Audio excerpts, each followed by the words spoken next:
அஸ்ஸலாமு அலைக்கும். இன்னையோட விலாகில் என்ன பார்க்க போகிறோன்னா மட்டன் கைமா எப்படி செய்கிறதுன்னு பார்க்கலாம். அதுக்கு தேவையான பொருள் 2 பெரிய வெங்காயம் கட் பண்ணி எடுத்துக்கலாம், ஒரு மீடியமான சைஸ் சின்ன சின்னதாக கட் பண்ணி எடுத்துக்கலாம், ஒரு பச்சை மிளகா, ஒரு குக்கரில் 5 டேபிள் ஸ்பூன் எண்ணெயை சேர்த்துருக்கேன், பட்டை லவங்கம் ஏலக்காய் எல்லாத்தையும் ஒன்று ஒன்று சேர்த்துக்கலாம். கட் பண்ணி இந்த வெங்காயத்தையும் சேர்த்து நல்லா வதக்கிக்கலாம். இப்போ இஞ்சி பூண்டு பேஸ்ட்டு சேர்த்து வெங்காயத்தோட நல்லா வதக்கிக்கலாம். கூடவே தக்காளியும் சேர்த்துக்கலாம். இப்போது கைமாவும் சேர்த்துக்கலாம். கைமாவும் சேர்த்து நல்லா வதக்கிக்கலாம்.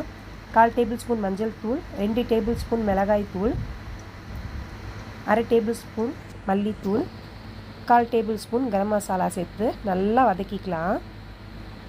எல்லாமே சேர்த்து நல்லா மிக்ஸ் பண்ணி நல்லா வதக்கிக்கலாம்.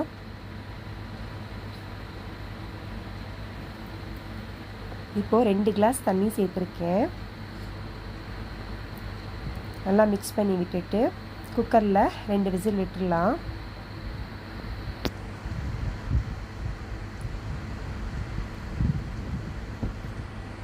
இப்போ கைமா நல்லா வெந்துட்டுருக்கும். அரைச்சி வச்சுருக்க தேங்காவை இப்போ சேர்த்துடலாம். இப்போ சேர்த்து நல்லா கொதிக்க விட்டுடலாம்.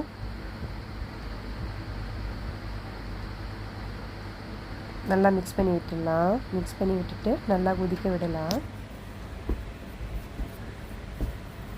இப்போ தேவையான அளவு உப்பு சேர்த்துடலாம். சேர்த்து இப்போது சூப்பரான கைமா மிட்டா சால்னா ரெடி ஆகிடுச்சி. கொத்தமல்லியை மேலே தூவி விட்டுடலாம். இந்த கைமா மிட்டா சால்னா பரோட்டா, சப்பாத்தி, தோசை எல்லாத்துக்குமே தொட்டு சாப்பிட்டா சூப்பராக இருக்கும். நீங்களும் வீட்டில் ட்ரை பண்ணி பாருங்கள். இந்த விலாக் இதோட முடிஞ்சிடுச்சு. வேறு ஒரு விலாகில் பார்க்கலாம்.